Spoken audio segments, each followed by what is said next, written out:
They grieve for the children that they've lost. I talk to mothers who will never hear their daughters' voices again because their daughters have taken testosterone and they simply don't sound the same.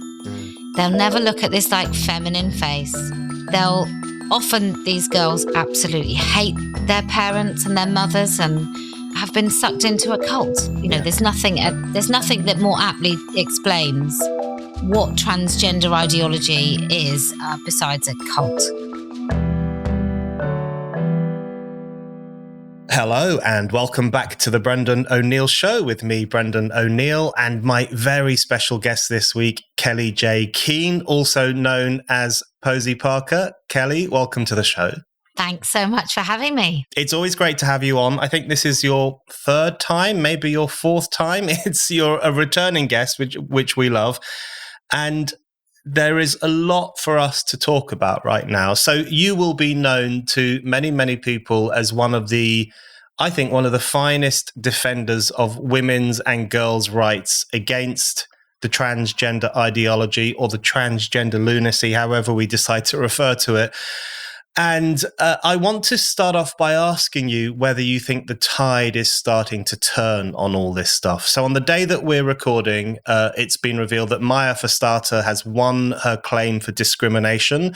She was discriminated against on the basis of her gender-critical beliefs in her workplace. So she's won that case, and that sets a really good precedent for women in work who want to actually talk about biological sex and the reality of sex. Also this week, we've had Macy Gray, who I love, coming out and saying that just because you lop off your bits doesn't turn you from a man into a woman. We've had Bette Midler saying sensible things. And before that, we've had Sajid Javid and Suella Braverman, former and current government ministers, as we speak, making sensible noises as well about pronouns and the problem with giving transgender treatment to children and all those kinds of things. So given that you've been working on this issue for a long time and trying to push forward the sensible viewpoint, do you think it's finally catching on? Do you think the tide is turning, or is there still a lot of work to do? I think there's a lot of tidying up of this nonsense. I think that's what needs to happen now. So the right people have made the right noises. Bette Midler has been a darling of the woke in the United States for a very long time. For her to say something like, oh, I don't know, we're allowed to be called women, aren't we, boys? And for the misogynist kind of abuse that she's now received, I think more than her words, the response to her words will be quite revealing for many people, and it will enable more people to speak up. Yeah. Government ministers making noises, that's great. I always find it a bit weird. If you're the boss, if you're a government minister, that's sort of, I thought you were the boss, right? So I find it quite odd that they go, well, I will recommend that we actually call women women. You're like, can't you just tell them? Can't you just say you will call women women? Yeah. But look, this climate of people being able to speak up has been created by many, many women speaking up repeatedly at sometimes great cost. Maya Forstater, for example, she lists me to be immodest, but also Helen Joyce, Magdalene Burns, and other people in her sort of where she found her courage to speak up in the first place. So as I tell all the people who watch my channel, who come to Speaker's Corner and anything, that they mustn't for any moment disregard their own contribution to adding droplets to this tsunami. So I really agree with that. And I think I want to get on a bit later to talking about some of the tensions within the gender critical world, because I think they're very interesting. And I don't just want to talk about them so that we can moan about people, but because I think there's something fruitful for us to untangle in all of that. But before we get on to that, one of the things that concerns me about some of the current developments, even though they seem quite positive, is that it does sometimes look like one step forward, two steps back, which is not because of a failing on the part of women like yourself who are making a very strong case for the right of women to use the words they want to use, to have their own spaces, to stand up for themselves using real language and telling the truth. It's not because of a failing on your part, but because the other side, the woke side, the trans side, is so vociferous still. So just to take the example of Bette Midler that we've talked about. So what she said was, women of the world, we are being stripped of our rights over our bodies, our lives, and even of our name. They don't call us women anymore. They call us birthing people or menstruators and even people with vaginas. Don't let them erase you. Every human on earth owes you. So that was a really strong comment, and strikingly very similar to things that you have been saying for 5+ years. So I'm glad that that's all catching on. But at the same time, as you say, there was a horrendous backlash, a horrendous misogynistic backlash. Bette Midler has been called a stupid old hag, a dumb bitch. I mean, really, the kind of typical misogynistic insults that are used against women like her. So is it a case that more and more people are sticking their heads above the parapet, but the institutionalization of the trans idea continues and is still a problem? Oh, it definitely is. I mean, the United States is so far gone. We can talk about Biden leading some of this, but I don't think he could lead anything into anything, to be honest. He doesn't really seem to be in charge of himself, let alone the country. But whatever levers of power are operating in the United States, there is an absolute will to push this ideology into the bodies of children, the brains of every single adult across the country. So for her to speak up there, I think it's really brave. I don't know that she knew exactly what, I think she thought she was being reasonable. Yeah. And I think what will happen, hopefully what will happen, and I don't mean personally for her, but for the fight that is going on in America, is that she really thinks, okay, so I'm not allowed to say something reasonable, fine, I'll just say exactly what I think. You know, if I can't even say this very small, reasonable, rational, normal, like, why can't we call women women comment? Yeah. I hope that really opens her eyes and lots of people's to what is going on. But the response is grotesque. And they are emboldened by the idiocy that is going on in the White House. I mean, I watched I can't remember what it was. It was Biden hadn't been in office very long.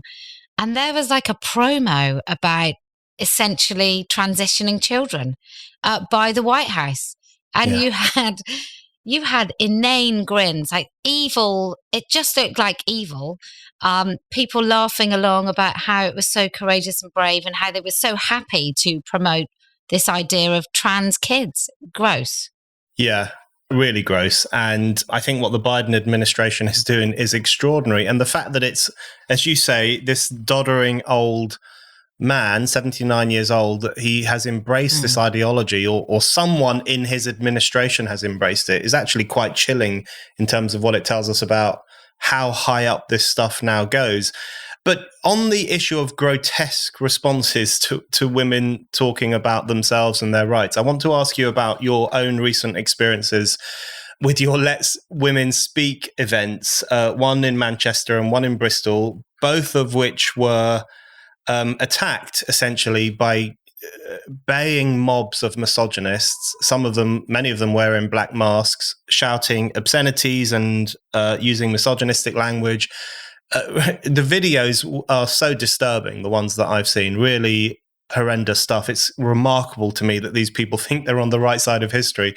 But I want to ask you two questions in relation to those events. Firstly, what is it like to be in the middle of a mob calling you the F word, the C word, a fascist, and all those other things?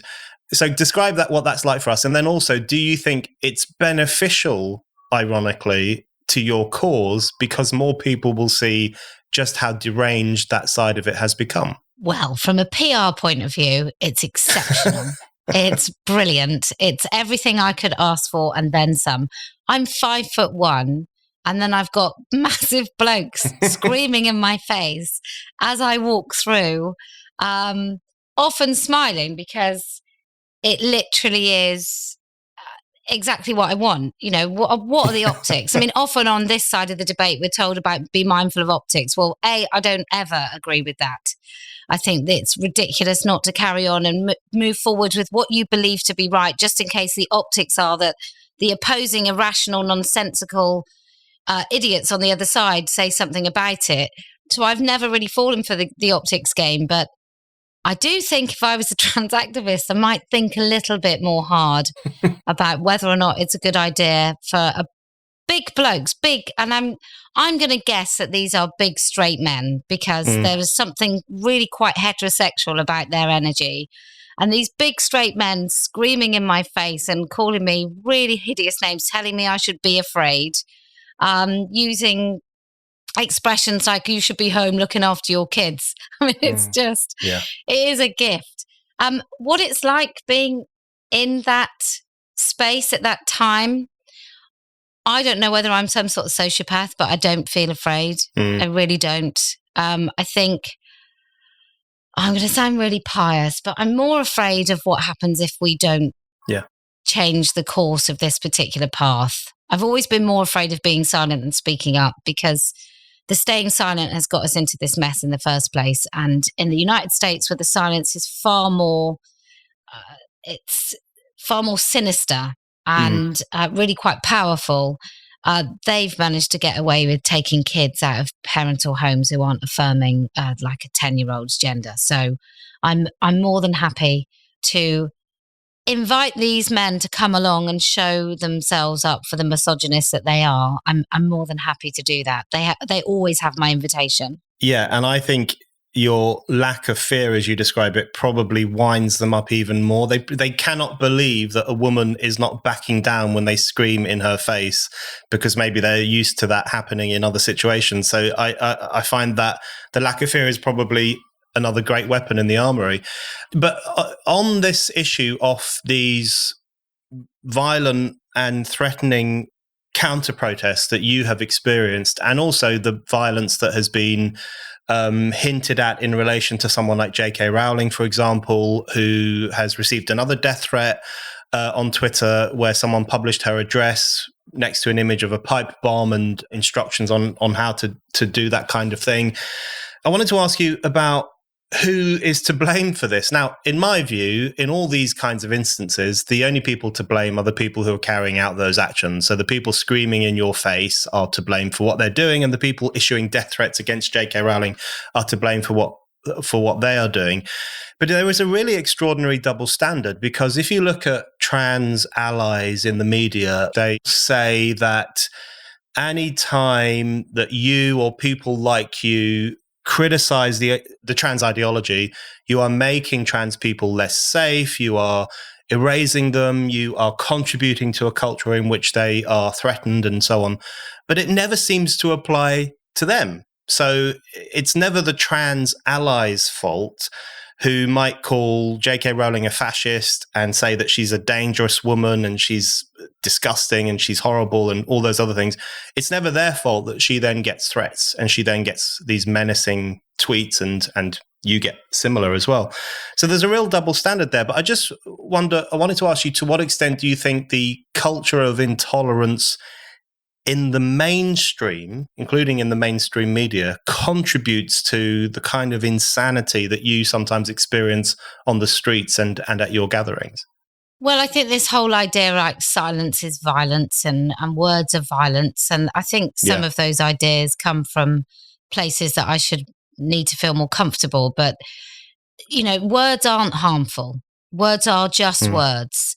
And when we try and equate that with violence, as soon as you use the word violence with expression, then you really are inviting there to be some sort of parallel. So then the bad words that I say, according to some, can be met with actual physical violence and threats. Yeah. So I think that actually has got a great deal to contribute. I mean, I just remember Nigel Farage having a milkshake thrown at him.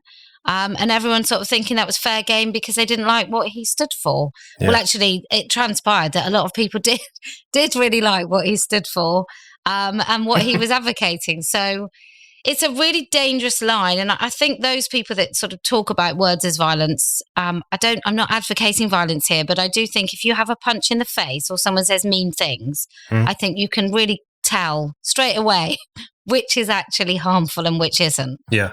Absolutely.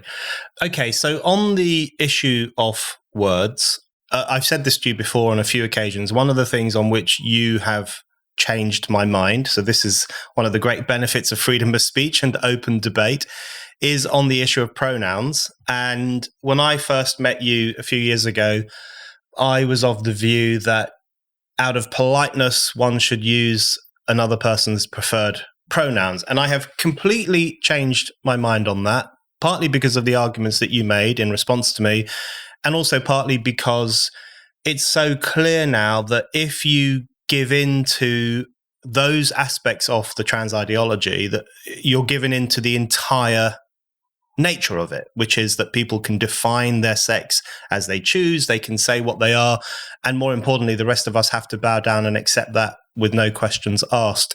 So just explain to us why you were so adamant on the pronoun thing much earlier than other people, and have other people come to you like I have and said, listen, you've changed my mind on this, and I will now stop referring to men who think they're women as she and her. Have you had have people made that point to you?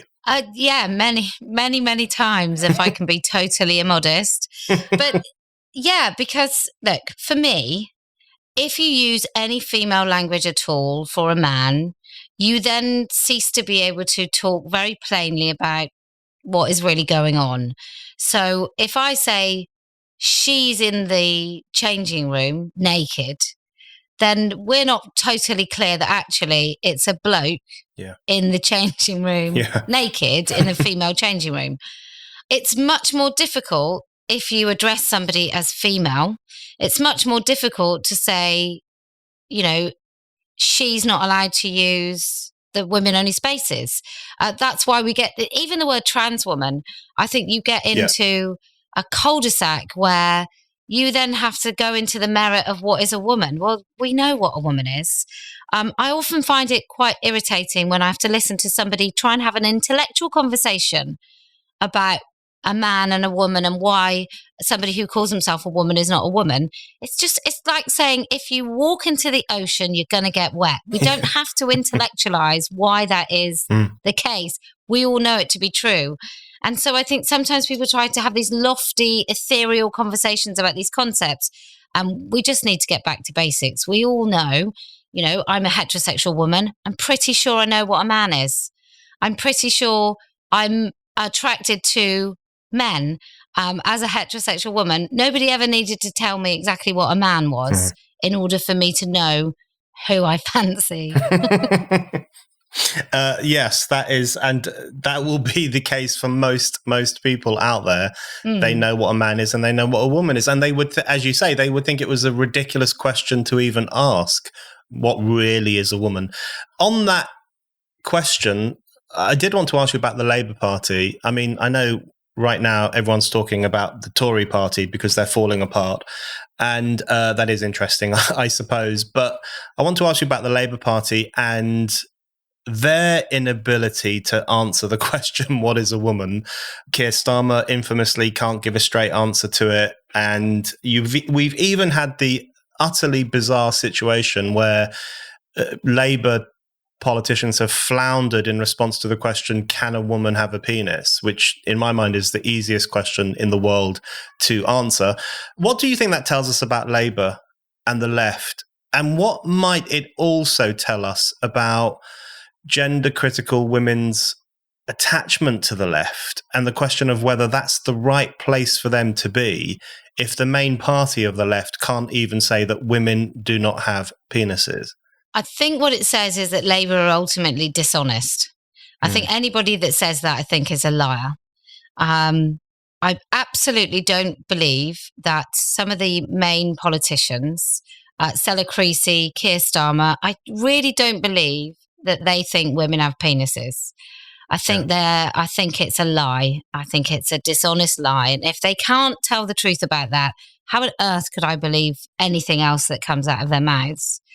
I think it's cowardice. And again, I don't want to elect somebody into any seat of power where they have no courage whatsoever to speak the truth when it matters. I mean, this really matters. As far as the Labour Party goes, I think it comes down to, I mean, look at the trade unions. They're all so misogynist. And I hate using that word because misogyny sort of gets overused, and we talk about misogyny as a wolf whistle, and as opposed to maybe a little bit of sexism and slightly inappropriate behavior. I think misogyny often is used really too much. But in this case, I do think that a hate of women and a non-recognition that we are fully fledged humans in our own right, we are not men without penises. I think the Labour Party just keeps knocking us over the head with that message. And it sort of makes me think everything else they've said about women up to this point is just about getting elected. It's just about arguing with the Tory party, and isn't really anything about having respect for women if they don't even know what one is. So I think for women, I don't know where we put our X. For me, I did vote Conservative in the last election, but that's because my Tory MP is phenomenal. And the other choice was Helen Belcher, who's a man who calls himself a woman. Liberal Democrats and Labour were nowhere. So I really had no choice. But for most women, what is the choice? It's a rock and a hard place. There's no party that genuinely seems to stand up for women. But at least the Conservatives need to be conservative, right? Then at least we know what we're voting for. And at the moment, they don't seem to have any clear plan about what they can be. And that is made so much worse by the fact that Labour have been so atrocious. We need in this country, every country always needs a really effective opposition. And we haven't had one for a long time, which is why we've now got a government that can't really govern. Whenever we want to learn something new, we need to know that the information we're getting is trustworthy. That's why Wandrium is my favourite educational platform. With audio and video courses, documentaries, tutorials, and much more, the list of things you can learn on Wandrium is endless. And it is all delivered by experts you can trust. For instance, I've just started a new series on Wandrium called Ordinary Americans of the Revolution. It's all about the men and women who made history, the masses that made up the revolutionary movement, who we often overlook. As brilliant and as essential as the founding fathers were, they couldn't have transformed America without the efforts and determination of pamphleteers, preachers, enlisted soldiers, fugitive slaves, and many more. This show is just one of many brilliant series available on Wandrium. All Wandrium's videos, series, and how-to guides are filled with vetted information presented by the brightest minds in their fields. Plus, the Wandrium app makes it all so easy. Just pick a program and you can watch it or listen to it on any device, anytime, anywhere. You can learn on the go while you're driving, at the gym, or cooking dinner. Wandrium is the learning companion that is always available. I know you will love Wandrium as much as I do, so what are you waiting for? Sign up today. Wandrium is offering my listeners a free trial plus 20% off the annual plan. To get this offer, you need to visit my special URL, wandrium.com/Brendan. Again, that's wondrium.com/Brendan. I'm always amazed when people sound sheepish, not that you just did, but when people sound sheepish or embarrassed about having voted for the Conservative Party in 2019, which I did as well, given that the Labour Party at that time was not committed to enacting the largest democratic vote in the history of this country, which was the vote for Brexit, was confused on lots of issues to do with trans and wokeness and other rather regressive ideologies that I think are harmful to women and communities and social solidarity. The idea of voting for Labour in that election filled me with complete dread, and I was perfectly happy to put my cross temporarily next to the Conservative Party. And I'm now perfectly happy to say that the Conservative Party has turned out to be rubbish and not up to the task that I expected them to do. But that's life, I guess. So on this, you said there's something interesting, which is that you don't really like using the word misogyny. And I completely understand what you mean. I mean, there is obviously so much misogyny in the trans movement. I mean, I've referred to it before as misogyny in drag. It does seem that if you want to slag off women, then you just, and you're a bloke, put on a dress, change your name, and then you can do it with impunity. And I've been really struck by Macy Gray, the abuse that Macy Gray's been getting. And what we've had is white men in wigs telling this black woman that she's a bigot because she said what she thinks a woman is. And you just think identity politics has become really quite wild at this point. But I wanted to ask you about another word in relation to misogyny, which is the word feminist. And I've always been intrigued by your reluctance to use that word to describe yourself. And I wonder if you could explain why that is. Is it because you think feminism leaves a lot to be desired, or does that word just not work for what you're trying to do?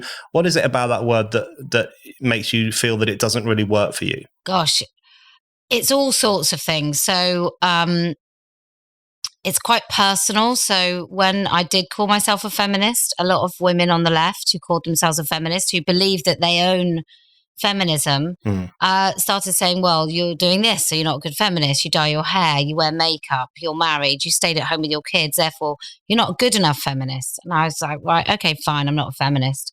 If I'm going to be criticized for things I do within some sort of parameter that I haven't signed up for, then I'm happy not to call myself that anymore. Additionally, you've got feminism that's like Beyonce in very little clothing, bent over in front of a big light that says feminist, with her husband fully clothed behind her. So it started to become some sort of marketing tool. And then also you have pro-pimp, pro-prostitution, pro-trans men as women, people that call themselves feminists. And then you even have quite an anti-mother sentiment throughout feminism. And I believe, as I'm a mother of 4, what is it? 80% of the women in the world become mothers. I think it's quite an important aspect of being female. Now, that might even be if you choose not to have children. Being a mother, not being a mother, still occupies much of what we do, many of our conversations and how we're viewed.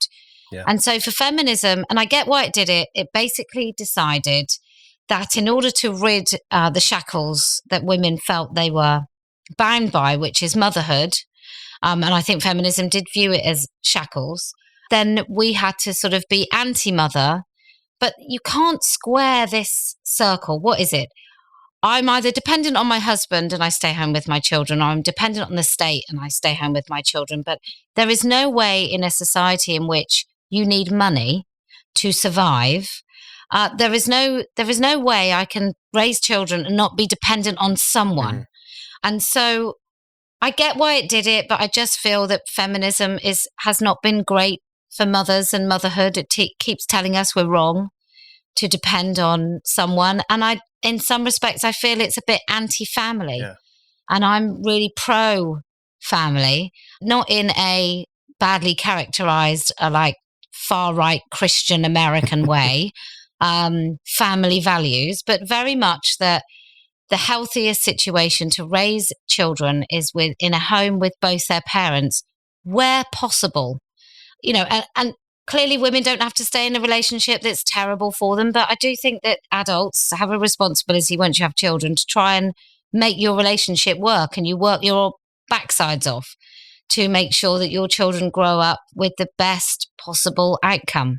Yeah. So I'm a terrible anti-feminist. That makes you a bigot. All those views that are held by vast numbers of ordinary people are now incredibly unfashionable. And that leads me on to another, maybe a difficult question, but like you, I understand why feminism existed. The first wave of feminism in terms of getting the vote, the second wave of feminism in terms of the right to work and the right to sexual pleasure and all those things that happened. The third and fourth waves, I'm not such a big fan of. And I think that's when feminism really starts to go down the rabbit hole of identity politics and eventually even the trans ideology and all of those things that are very clearly anti-woman. But I wanted to ask you on that note, isn't there a danger now that feminism, ironically, is anti-woman? And what I mean by that is that there is sometimes a tendency in some sections of feminism to see, as you've just outlined there, to see certain women who decide to have children or who decide to stay at home for a period of time, to see them as somehow letting down the sisterhood or failing in their duty to be female revolutionaries of some kind.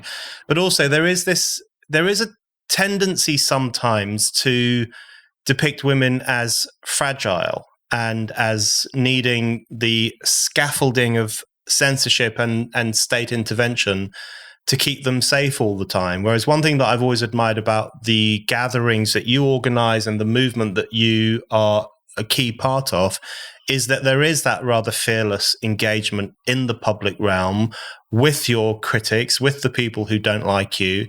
You don't need the state to hold your hand while you're doing that. So all of those things taken together, is there a danger that feminism has lost sight of what is positive about being a woman and has sometimes veers into being anti-woman in the way it approaches issues?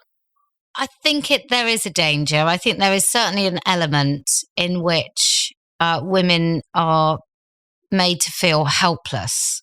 I think some of the second wave feminism was all about, here's an obstacle, how are we going to bash our way through it? And now it feels like here's an obstacle, let's all talk about the obstacle, let's whine about the obstacle, let's try and, well, not even overcome it. Let's just tell everyone that it's there. Yeah. And so, yeah, I do think and the word victim is used a lot.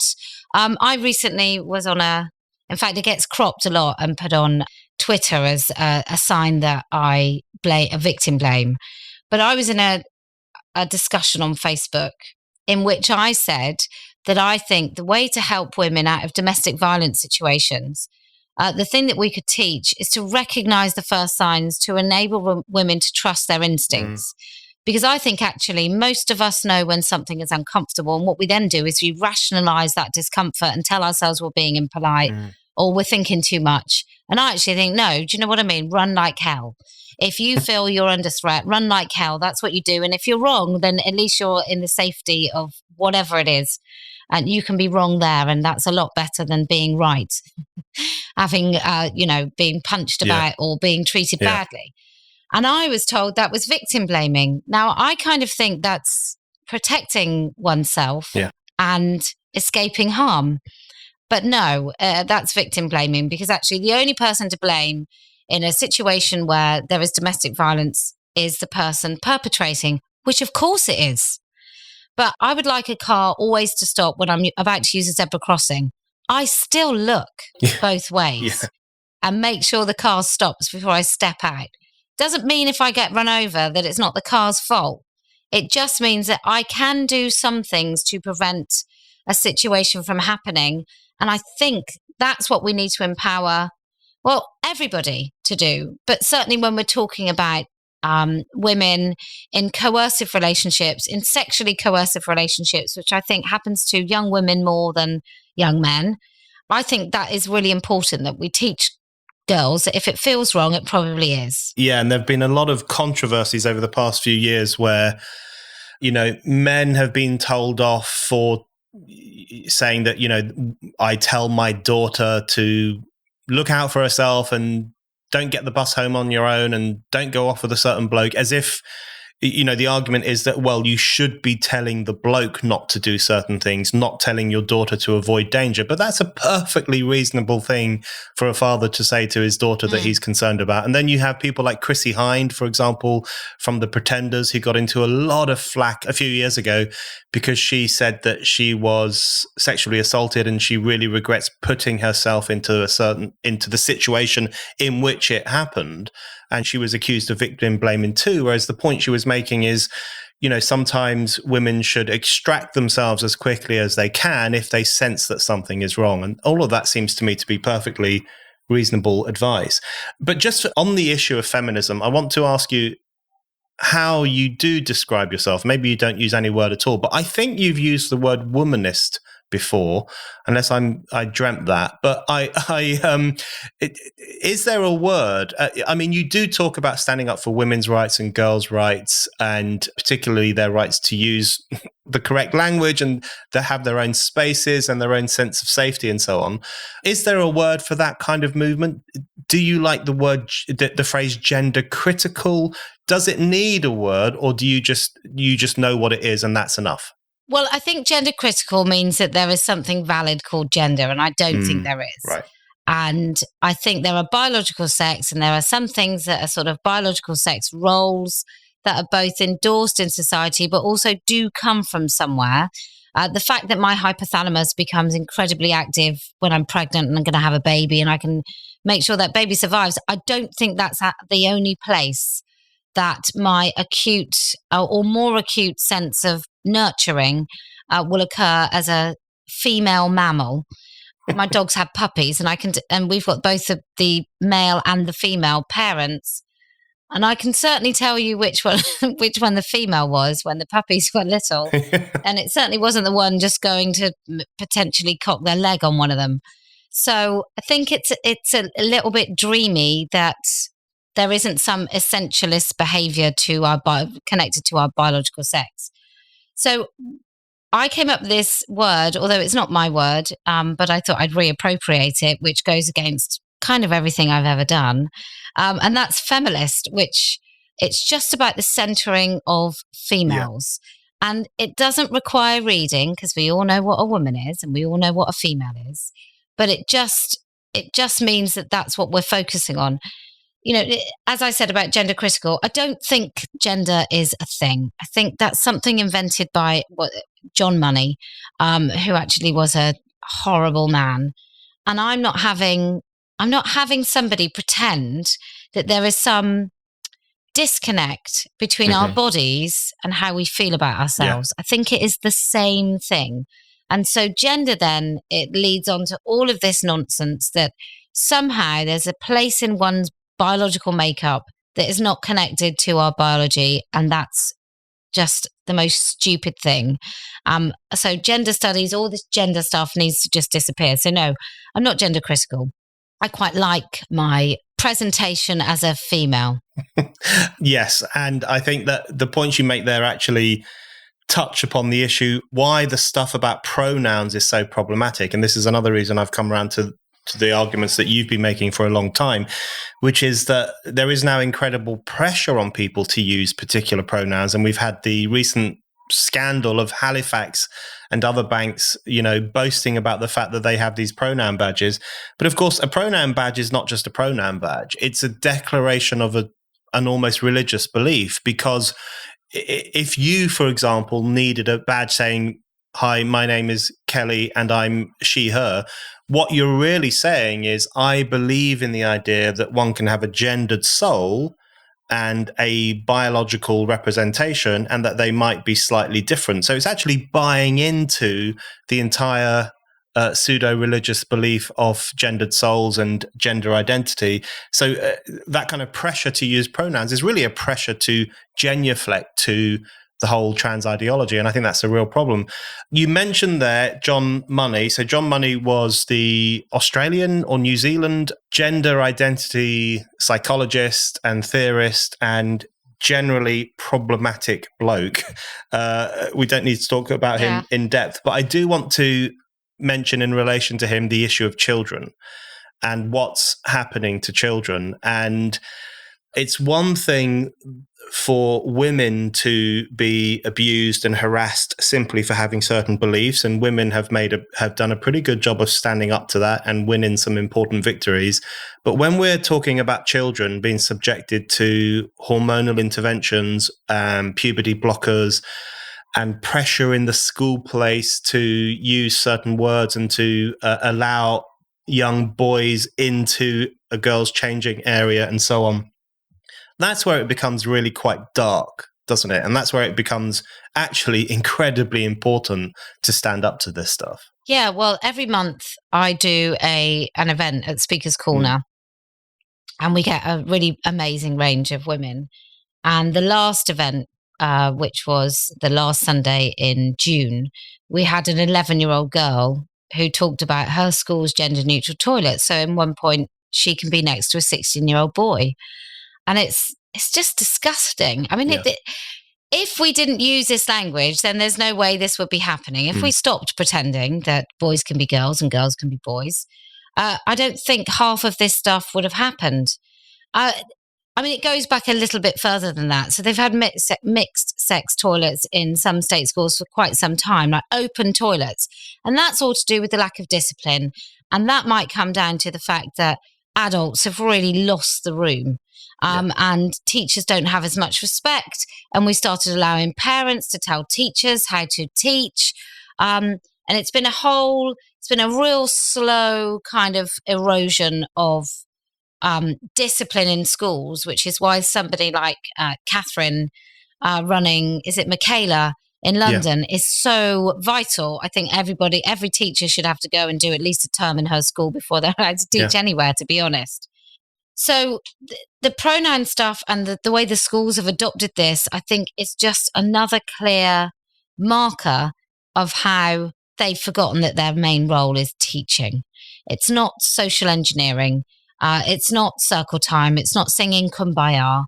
It really is getting to the dirty work of educating the next generation in reading, writing, maths, history, geography, physics, etc. Not in accepting the latest doctrine. But then those teachers, half of them are very young.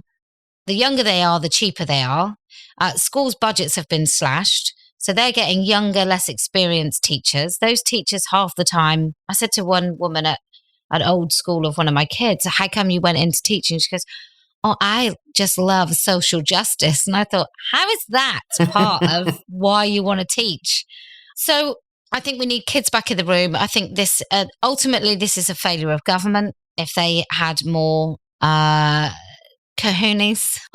balls, rigid policy on this, I think the schools would survive. There's a lot of teachers who don't know what they're doing at all. Older teachers who think it's all a load of rubbish, but they're too frightened not to teach it. But when it comes to that gaslit child, I think, look, there's many harms. There's the harm of being in a space that you don't feel safe in. That's pretty rubbish. There's a harm of not being able to use the loo all day because you're frightened of the space, the toilet at lunchtime or break time or whenever you need to use it. There's a harm of not being able to compete in your own school sports without there potentially being a boy in the changing room. This is, for girls, or even for boys, if there's a girl that's going to be playing rugby with them and then the boys can't really play rugby because they're frightened they're going to break this girl in two. But there's the bigger thing of the not being able to speak. And I think the psychological harm and the long-term impact of such things, of children not being able to name the thing in front of them that they can see with their own eyes, I think that is a profound harm that I think will reap some pretty nasty consequences for that particular generation. How Woke Won, the new Spiked book by Joanna Williams, is out now. It is all about the woke takeover of our institutions and how we as ordinary people can fight back. I cannot recommend it enough. Make sure you order your copy now. You can get it on Amazon or go to spiked-online.com/shop. That's spiked-online.com/shop. I really agree with the problem with the corrosion of discipline and control in schools. And you mentioned Catherine Burblesing, who runs Michaela in Wembley, which is a fantastic school. I've been lucky enough to visit it. She gets so much flack simply for having discipline in school. And I think one of the problems is that you have a situation now where teachers either can't maintain control over what children should be taught and so on, but also this growing trend for teachers to want to speak to children about things they shouldn't be speaking to children about, like some forms of sexual relations and the idea of gender fluidity. And if you look at libs of TikTok, this is far more pronounced problem in the US at the moment. You have a situation where teachers will often speak to children about being non-binary and what pronouns they use. I mean, really crazy ideological stuff that has no place at all in the classroom. But just sticking with the children question for one more question. I just wanted to get your views on the problem of, I think, what can be described as experimenting on children, in terms of the drugs that some children are being given and the surgical procedures that are being given to not necessarily very young children, but certainly to older teenagers. This is something you've spoken about. This is something you've got in trouble for speaking about. This is something that you saw a lot of when you went to the US. There was a lot of controversy over one of your visits to the United States because you entered into a room in which there was a trans political operator and you asked them what the hell was going on. But the broader point of your visit was to learn about some of the impact of this ideology on young people. So could you just talk a little bit about how destructive it can be for young people to fall under the spell of this worldview? It's like something out of a novel, I think. It's so unbelievable that when you talk to people who don't know much about this ideology, I think they think you're mad. I don't think they believe it. So in America, you could have a 7-year-old who the mother, and it's predominantly women that are encouraging their children to be trans. And I think that comes down to a bit of a Munchausen's by proxy, or a woman not feeling like she's much of a hero in her own life, so she hasn't done much. So she then promotes this kid as gender non-conforming, but she basically creates a trans child. It's the same as a vegan cat. We all know who's making the decisions, and it isn't a cat. So you've got these women then encouraging their kids. If the fathers don't go along with it, say they're divorced, if the fathers don't go along with it, the father can have sort of injunctions against him to stop any involvement with that child. I think the same is happening in Canada. But they take these puberty blockers. There is a woman called Dr. Olson Kennedy in California who brags about if a 13-year-old girl gets her breast cut off, then, she changes her mind, she can, or he, as she would say, can have them replaced. She advocates for giving 8-year-old girls testosterone so that they go through puberty at the right age. If you give a kid puberty blockers, it's a nonsensical kind of idea that they will catch up with their puberty, because you make these body changes the same time as your peers. Your brain is different. There are developmental things that happen in puberty, not just the obvious stuff, but the rest of it, the social impact, the way you feel about your peers and your parents and so on. There is a global experience. So we know it is a biological, essential episode in your life, tied with your brain, not just about sort of spriting hair in various places or your voice deepening or whatever. It's all connected. Of course it is all connected. It would be stupid if it weren't. So you can't catch up. What do you lose? You lose your sexual function. That means that you will never be sexually aroused as an adult if you go through puberty blockers. You will never be fertile. You will lose your fertility, but that doesn't matter because you won't actually have any sexual function or desire anyway. So you become a eunuch. You become a sexless vessel. Who benefits from that? Well, you could say that people who enjoy prepubescent bodies benefit from kids not going through puberty. You could say that there are other really evil things at work, because I can't think of any good reason to do it at all. It doesn't make any sense. I rarely gave my kids Calpol because I thought, which is like a liquid paracetamol, because I thought I don't want them taking stuff unless it's absolutely essential. To then block a biological necessity like puberty blockers is just grotesque. I mean, I will correct you that the reason for going to America was mainly to scoop up all the Nazi gold that was being offered to me at the time. It wasn't just to...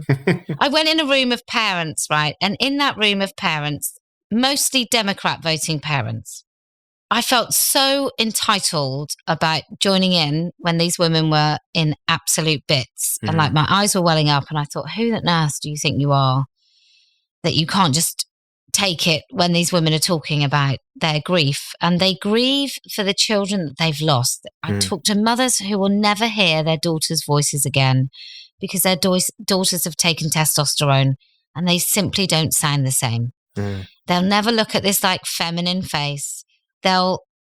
These girls absolutely hate their parents and their mothers, and have been sucked into a cult. There's nothing that more aptly explains what transgender ideology is besides a cult. Yeah, that's very well put and incredibly important points for people to think about. I want to talk to you now for the remainder of the discussion about the kind of action you take and the kind of controversy it sometimes causes. So let's kick off with talking about the kind of action that you take, and then we can talk about how feminists view Posey Parker or the Posey Parker phenomenon. So firstly, on the kind of action you take, what I've always admired about the kind of action you take is that it's very direct. It doesn't pull its punches. It's direct action in the classical political sense. And I'm thinking of not only what you do with the Let Women Speak events in Bristol and Manchester and other places, and with what you do at Speaker's Corner very regularly, but also, for example, going to a swimming race involving Leah Thomas, who is the 6'4" man who claims to be a woman who is depriving actual women of medals in swimming. You went to one of his races and you said things while he was, I think you might have said he's a man or something like that. But just explain to us why you think that kind of action is important, even if it winds people up, which of course at times it will. It did wind people up a lot. So as Leah Thomas was being interviewed, it's big business. I don't think we understand just how much money is involved, even in university swim meets over there. But there were cameras and there's TV crews and in that sort of university team, there's tens of people all supporting these swimmers. And as he was talking about his race, I just shouted, "He's a man," twice. And I called him a cheat when he walked under the thing.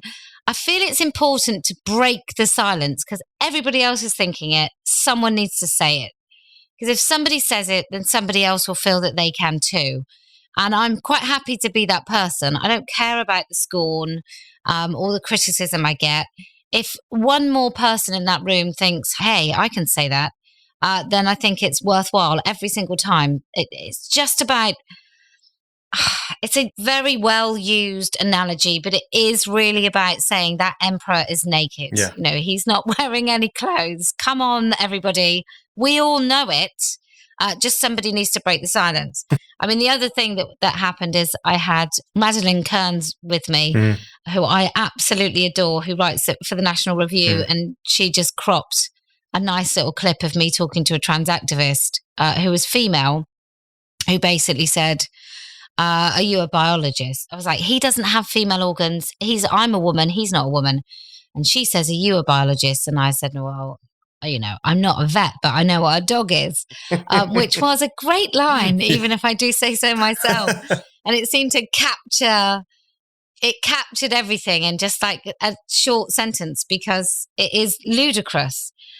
The criticism I get, predominantly from feminists, it's a bit like, oh, you're so badly behaved. You really need to keep in line. How dare you go and just speak directly to people as opposed to run it by us to see if the optics are correct? And I just think, look, to be slightly irreverent, I don't care how long these women have been going at it. They haven't won at all. They've watched while we've lost ground. Why on earth should I have to run anything by them? I'm just not doing it. I want to win. And I think winning means telling as many people as possible, which is direct action works. I could write a blog. It probably wouldn't be very coherent, but I could write a long blog with 7 paragraphs just to say, he's a man. And he's a man just cuts through it all in a way that ontological arguments don't, and philosophical arguments don't. And eventually what happens to those women is they see that I was pretty much right all along. And then it all comes to a point where, the object of everything I do is to tell people what's happening, because I know that they will think it's ridiculous, nonsensical, ludicrous, totalitarian, fascistic, a terrible authoritarian load of bull. And so that's all I'm interested in doing. That's why direct action works. That's why getting stories in the paper works. That's why talking to people in a way that they can fully comprehend without having to look up what I'm saying in some sort of thesaurus or dictionary. Aside from the word woman, where apparently the dictionary is still terribly transphobic. I agree with everything you've just said. And I think one of the things that is important about what you do and what your comrades do, to use an old-fashioned word, is that you have built a new movement of, I hate this word, but I don't know what else to say, a new movement of ordinary women who speak plainly and who understand what is at stake. And they don't have to have read bell hooks, and they don't have to have gone to university for 5 years. I'm not dissing people who do go to university for 5 years, but there is a plainness and a universalism and an urgency to this issue, which means that I think often everyday people grasp what's at stake in an even keener way than some people in the establishment and some people who've done too much cultural studies, too much queer studies, too much media studies. But I do want to put to you, I'm going to name some names now. So I don't know if that's something you want to take part in. Yeah. But something interesting has happened with your work over the past few weeks, which is that it has sparked a broader debate within the TERF movement or the gender critical movement about whether what you do is good or bad. And so after the Bristol incident, where a mob of misogynists attacked you or abused you, it was very striking that Kathleen Stock, who's the author of Material Girls, I've had her on this podcast. I think she's a really interesting voice. She said she admires your work. And it was like a confession almost. I'm coming out, I'm telling you, I'm sorry, I admire Posey Parker's work. So you have her saying that, and other people have said similar. And then you have people like Julie Bindel and Suzanne Moore who are less admiring of your work and who historically have said things about you that are quite rude and also not true. So I think it was Julie Bindel who called you a thick fuck. Excuse my language. Feck. And I think it may have been Suzanne Moore who said that you were racist. I mean, really horrible stuff that's also not true. So what do you make of those kinds of discussions? When it comes to people like Moore and Bindel, both of whom I think are admirable on this issue, do you think it is simply that you are this rather ordinary person who seems to be invading their more intellectual, refined space in which they've been developing these arguments as they see it for a long time, and that you've kind of bust in with a clearer view of what's at stake that's won over large numbers of people? Is there a kind of political envy to this, or is there a kind of desire to guard the right way of feminist thinking from the wrong way of womanist thinking? What do you think is going on with those kinds of tussles within the gender critical movement about the work that you do? I mean, women as old as time have been pretty mean to other women. Julie Birchall recently said it's like the mean girls versus the keen girls, which I loved very, very much. I admire that woman greatly. There is with Julie Bindel, who is an exceptional campaigner, and I think her and I would actually get along if we met. I sort of always think that she's relatively abrasive, but she's done some incredible work. I'm always a little bit surprised when she stoops and lowers herself to say something quite so personal. I think it really doesn't do any justice to the incredible amount of work she's done for women. I also think she's mistaken that just because I don't have a northern accent, I didn't grow up in a working class household. Yeah. And I think that is something that, if I was a little bit more broad with a regional accent, maybe I would get away with actually revealing my past. So I think there's a little bit of that. I think she might have fallen into the idea of where some of the women have totally monstered me. So it might be easier to believe that. But the personal things, I just think just says more about her than me. Some people have said before, do you think it's envy? I don't think it is. I think I'm very much more hardline than Bindel has been in public, or more. I mean, I don't know. I'm embarrassed to say I don't think I've ever read anything by Suzanne Moore, more than a couple of paragraphs. And I have seen her use true trans style language, which means she might talk about trans being an actual thing. I don't think it is. I know Julie Bindel has called a man sister. Yeah. That is certainly something that I would never do. So I do think it's more about themselves when they attack me than it really is about me. And I feel the same way about people who highly praise me, who don't really know me at all. I'll take praise from my husband and my kids and those that are close to me because they do know the whole thing. Often people say the most incredibly lovely, generous things about me, and it must happen to you all the time as well, Brendan. And you think, well, that's really great, but you don't really know me, so I'll just take it. I'll just take that you're actually saying something that you need or projecting something onto me that you need me to have. And I feel it's the same when people are really quite critical. But for Kathleen to come out and say that, I was really very moved. I think the way she was treated in this country by the lack of support with her university and those that should have been grown up, and the terrible way she was treated at that university was just horrendous. And I did often offer words of support, but you know, they all come round eventually, Brendan. It's I believe it's my milkshake. Which is it came from Manchester when they were. Anyway, it's an in-joke with myself, and I have a horrible feeling that actually that song means something really crude. Now I just said it. I'm sure it does. So sorry. I'm sure it does. Yes, I completely agree about Kathleen Stock, and I think she has had such incredible poise. I don't know if that's a sexist word to use these days, but incredible poise and resolve during a time when she was being hounded by very, very nasty people at her university in Sussex. And her book also is very, very good. And people can listen to my conversation with her on this podcast where I talked about the ideas in her book.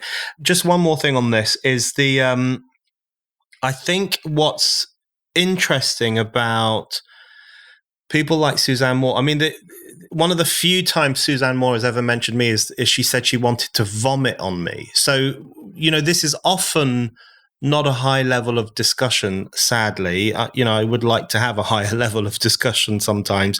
But I think there's an element where there's almost a protectionist vibe to some of this, I think. And my personal view is that you are more radical than some of these women, particularly Suzanne Moore and Julie Bindel, on these issues. You are more, I think, clear cut about the language you will use and the language you won't use. I was really surprised in an article in The Critic that Julie Bindel couldn't bring herself to refer to Grace Lavery as she, but also refused to refer to him as he, and instead compromised by calling him they. And this is a man, and I read a review of his book, and it's a horrible, horrible book. So I was surprised by that kind of language used by Bindel, and I think possibly what the reason you scare them is because you have that kind of clarity and that refusal to buckle. And I think there's an element where it might expose their reluctance to have that clarity, and they might feel slightly compromised by that. But just the final question on this is, how much of an issue do you think this is? Like, do you think TERF Island, as Britain is brilliantly referred to, could it be broken apart by this? Is there just no possibility of a broader solidarity on these issues because of these conflicts? Or is this a minor media spat? How do you see it? Oh, I don't think it's a minor media spat. I think it's I mean, look, the divisions between me and other women and the things that are said about me are grotesque, are awful. Associating me with the far right, with the Christian right, as if Christians in America are somehow the worst scourge on America that ever existed. I just find that quite interesting when those same women will defend other more misogynistic, I would say, religions like Islam. I find that just quite intriguing. And I think that says more about their own views of race and their own views of white supremacy, which they apparently attack, but seem to sort of sit quite comfortably in this kind of, as a white savior, I can save the Muslims and I can blame the white Christians. So I think that says something about them. So I don't think it can break Britain. I think we are, you asked me at the beginning, is the tide turning? I think, yes, it is. It's going to take a while. I think schools there was a debate yesterday in Parliament or in one of the committee rooms where Miriam Cates, a Tory MP, has really talked about what the hell we're teaching in PSHE. That now is under the guidance of a children's minister. I think once we can come up with something really solid on that, I think we'll see this evaporating a little bit quickly. I think globalism and corporate entities, they basically need to look at their shareholder dividends. I mean, clearly nobody at BMW or Barclays Bank really gives a shiny rat's ass about whether or not someone's gay or trans or straight or whatever.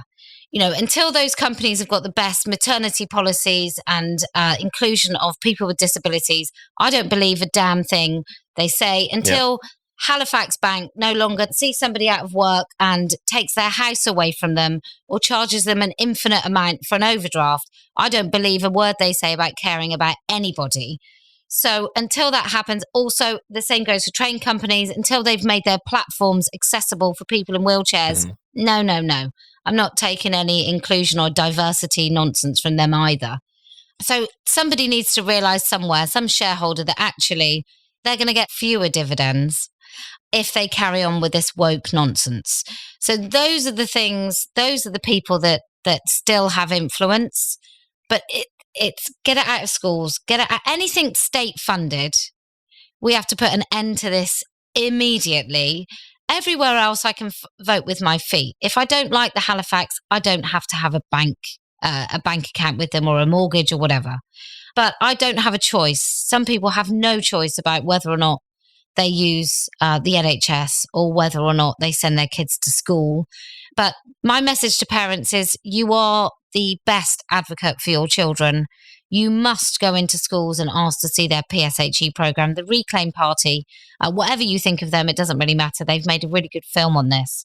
But yeah, do find out what is being taught at your children's school. Nobody else loves your children like you do. Nobody.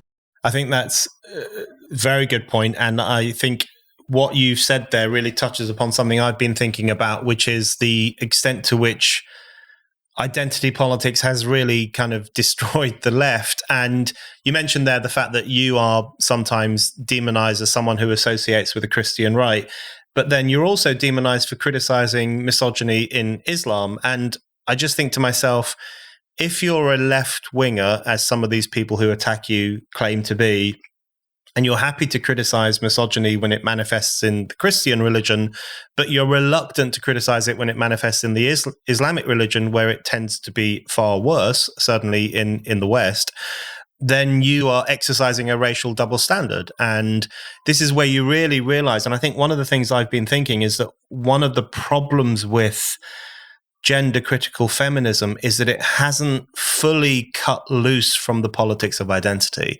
And I think until it fully cuts loose from the politics of identity, it will make great gains and great insights, as it has been doing. And I've engaged with those and had my mind changed by some of that. I think until it really makes a break with that politics, it's going to always be slightly dragged back from realizing that the problem here is a pretty large one. Okay, Kelly, my final question for you, which you may have already answered, but we'll see. What comes next for you and your movement? And what are you planning? You don't necessarily have to name dates and places, because otherwise every misogynist in the country will turn up. But what are your plans going ahead in terms of really taking the argument even further and driving the final nails into the coffin of this problematic ideology? Well, I am going to Brighton on the 18th of September, so that should be so much fun.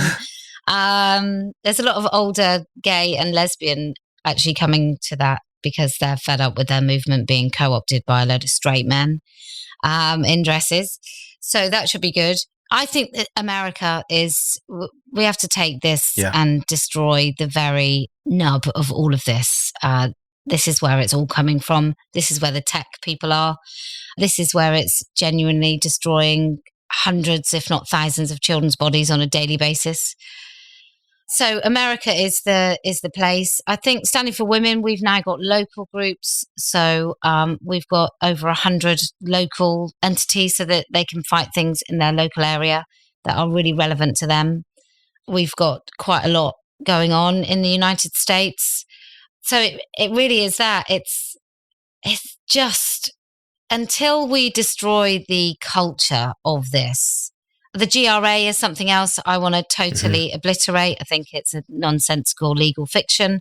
I don't see why in a tolerant society, we don't need somebody to be called the opposite sex in law. And also what that did is it opened doors for men in women's spaces, men in women's prisons, men in women's sports, without that sort of fundamental foundation of which most of this now stands. I think we could lose it a lot quicker. I don't see why anybody should have their birth certificate or passport changed. It's not really any of their business to change a birth certificate. So I'd like to see that completely eradicated. And then nobody will be compelled to use language that they don't believe. So that's where we're heading. So repeal the GRA. Let's pretend it never existed. And let's go to America and destroy the very nucleus of all of this nonsense. Kellie, thank you very much indeed. Thank you.